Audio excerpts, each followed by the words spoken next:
Hello everybody, how you doing? It is Sunday and I am out in the shop working on my metal lathe. Let me show you what I've gotten into. I've been working on aligning the headstock and tailstock of this lathe. Now, one issue I'm having though is this spindle is 1 inch by 10 teeth per inch. My spindle on my wood lathe is 1 inch by 8 teeth per inch. This is evidently one of the older pre-50 models of this lathe because that's what I was reading is that's what some of them had was 1 by 10, and then later they went to 1 by 8. I was looking online for an adapter that I could thread onto here, you know, like kind of a cap, and then it would have like the 1 by 8 teeth out here, or threads out here. I haven't been able to find one of those. I've also got this older chuck, which needs to be cleaned up. That's not a problem.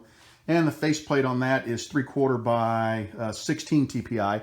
I can find these at Little Machine Shop, but the adapter that would thread onto here with a 1 inch by 8 TPI threads on it, I haven't been able to find those. Now I'm going to call Little Machine Shop on Monday and see if they make that or know of someone that sells it. If one of you guys happens to know of that, and let me run through it again. What I need is something that will thread onto here that is 1 inch by 10 teeth per inch. It would probably be some type of a cap. It would go over this, and then out here would be 1 inch by 8 teeth per inch, so that I could thread, say, my collet onto it, or any of my other tools that were 1 by 8. If you know of if you have a link for that, stick it in the comments for me. I would appreciate it. Otherwise, I'll call a Little Machine Shop, and if anybody knows where to get it, they should be able to put me on to, to something. I do happen to have a number 2 Jacobs chuck that will work on this lathe. Actually, it came with one, and then I also have another. I'm going to try chucking up. I've got a 1/2 inch piece of aluminum, and I'm just going to try chucking it up just so I can, run the tool up and down it and just kind of experiment a little bit today. Just make sure everything's in working order. I'm feeling a lot better about where I am with the lathe. I still have to work on the gears. Let me show you. On this end of the lathe, I have all the gears. I just took them off and I've got them, I cleaned them up and they're over on my work table. I'll need to eventually work on getting the rest of those gears because those gears control the RPMs of this screw. And what that screw does is it controls this. It can automatically move it in toward the headstock, or you can reverse it with this knob here. And you can have this move away from the headstock in the opposite direction.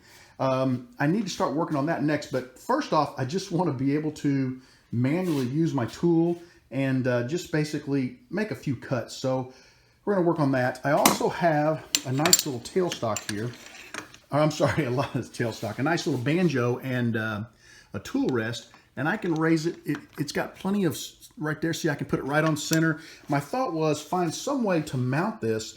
I don't plan on turning wood and plastic on this lathe by hand on a regular basis, but it would be nice if I wanted to do some type of a design to a pin I'm working on. Until I get better with the lathe and potentially can do it with the lathe, I would like to be able to, use a hand tool just to do whatever procedure I would like. So we're going to work on that a little bit.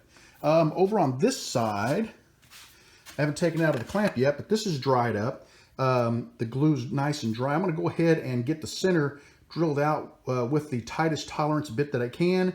We'll turn this a Paduke dowel, get that glued in there, and then once everything is dry, we're going to go ahead and cut this into a pin blank and get it turned just to see how it looks. So I'm hoping everything goes well with that, because if it does, I'll go back and build a video for you guys. So that's kind of what I'm working on today. Nothing too important, just kind of experimenting and learning, having some fun. I had some great ideas on this. I haven't decided yet what I'm going to do. A lot of people, and one of the things I thought said was just to shim that, raise it up. I will probably have to replace this belt if I do that, unless I go ahead and raise the motor mount the same height. There's some potential there. I'm not exactly sure what I'll do yet. I'm still kind of thinking that out. That is an improvement that we're going to work on.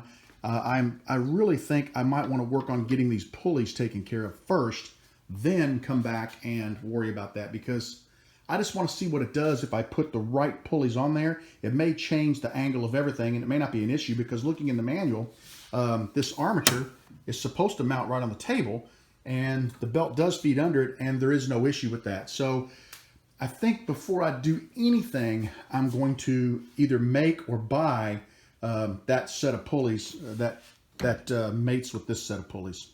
I'm pretty happy. I've been goofing around with the lathe a little bit, mostly just learning. Made a couple of cuts here, and then I went ahead and faced off the end of this little aluminum rod. Working pretty good so far. I know that I have a lot to learn. One of the things that's kind of tripping me up is, let me see what we can do here. This is about the maximum distance that the tailstock will travel. And what happens is I hit right here, so I can't get out to the end of the blank if I want to deal with a longer blank. I'm sure there's a trick to that. Perhaps I have to work on this end of the blank to do what I want and then cut it off, and you know, this is the end that you work on. I don't know. Like I said, I'm new to metalwork of any kind, so I got a lot of learning to do, but I am happy I was able to make a nice cut. I was able to face that off. I still have not installed the gears. I need to look in the book and find out the gears that I have, where they go. So I drove this by hand and not with the screw. So that's why it's not so perfect. I mean, if you look at it, you can see it's not perfect. If I had driven it by the screw, I probably would have had a nicer cut. But the question I have is, the gears that I have for the gearbox over here, how fast will they turn that screw? Will that screw go super fast? You know, or I mean, sorry, will that carriage go super fast? Or is it a set of gears that's going to drive the carriage nice and slow to give me a smooth cut? I really don't know. And temporarily, I've just got my wood chuck in there holding that. And the reason why is the chuck that came with it did not have a key, and none of the keys that I have fit that. So what does that say on there?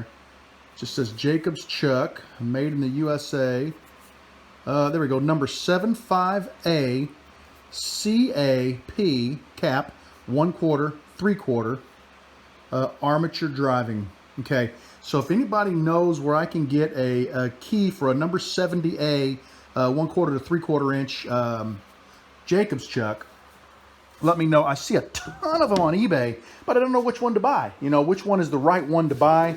Otherwise, you end up, you know, buying a chuck and it doesn't work. Then you got to buy another chuck key, and it's kind of crazy. But I'd like to get that going so I can pop that back in here and not use my wood, because you can see I've already kind of came in and just nicked it a tiny bit. Now, it was actually setting still, and I was just winding this back, and you can see how it hits. I had it back a little bit, and I bumped it. Not too worried about that. That's not going to hurt anything, but the big thing for me is just learning. So I'm going to have to watch a few more videos. Looks like Mr. Pete, I'm going to be watching his videos, and Two Tony, I'll be watching his, this old Tony, I'm sorry, not Two Tonys, this old Tony, I'll be watching some of their videos, learning how to cut. I'm going to pick me up some more aluminum just to practice and play on, and this is going to be a lot of fun. I do have a few more things I want to do. One thing is, my handle back here, you see the threads? Let me get the top there. I have a tap and die that fits that perfectly. So what I would like to do is I'm going to turn some type of an insert, maybe out of a little piece of aluminum or something that I can thread to fit that, and then I will epoxy it into, say, a wood ball or a wood handle of some kind, you know, just to decorate that up. That's not a necessity. I got the lock put in the tailstock. I still don't have a handle, but a quick turn of this little nut, and it squeezes those two little pieces together and locks it down perfectly. So I'm happy there. I had it aligned, but I ended up pulling this off the lathe, so I need to take this back up to the headstock and verify alignment again. But you know, I'm making progress, slow but steady, but I'm super happy with the progress that I'm making. I figured out the gears, got them set up. They're now controlling the screw, which automatically drives this carriage. And I've been just goofing off here, going back and forth, just, you know, letting the lathe make the cut. I like what I'm getting so far. It's still a little bit rough, but I think there's two things that are causing that.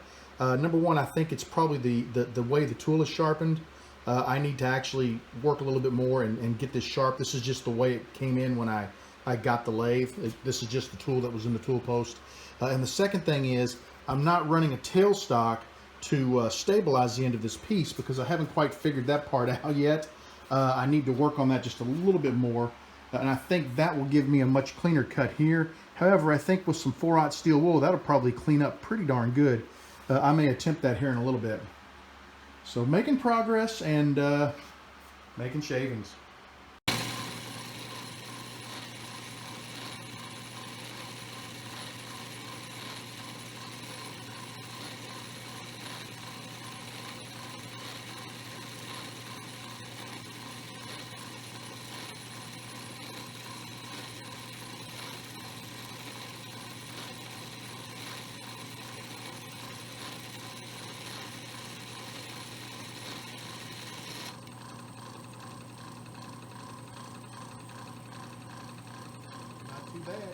I used a little bit of 4/0 steel wool and did a nice job polishing it up. It could still use some work.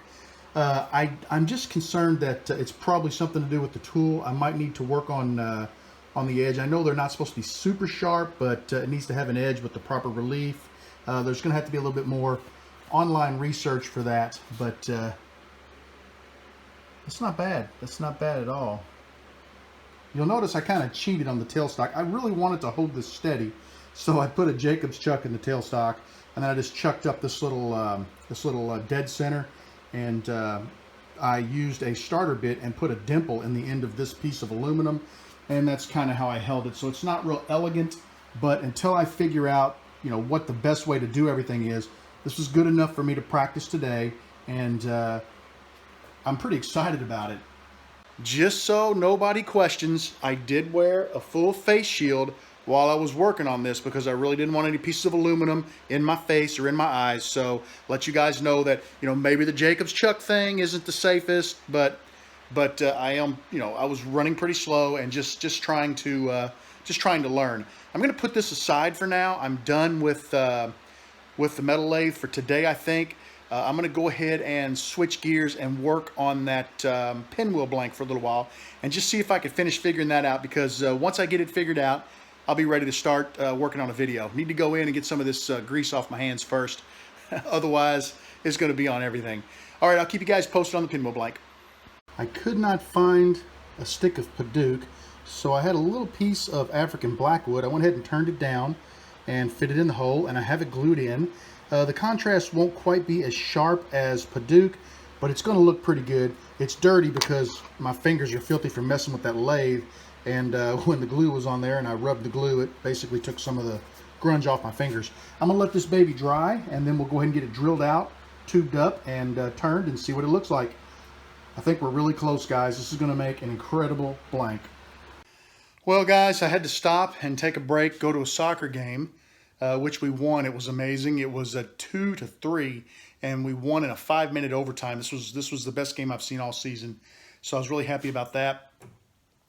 I'm back, and what I was working on is this handle right here. Let me pull it up so you can see it. This handle on the armature didn't have a knob on it, so basically what I did is took a 1/2-inch piece of aluminum, I drilled it out, and I tapped it with the same thread. It's a 7/16 NF20 is what it was. And I've got a nice little insert that'll fit onto that arm. And what my plan is on the wood lathe, I'm just going to turn myself a nice little handle. I'll drill a hole in the end of it, epoxy that threaded grommet that I made in there, and then I'll have a nice handle for my lathe. It's not a necessity, it's more of a nice to have, but I was just having some fun. So things are going pretty good with the lathe. I think I'm going to call it a night, and I'm going to get in the house, get a shower, and then sit down, relax, and watch some videos on turning on a metal lathe, because it's time to start getting serious about learning. Thanks for hanging out with me, guys. Have a great evening, and I will see you again real soon.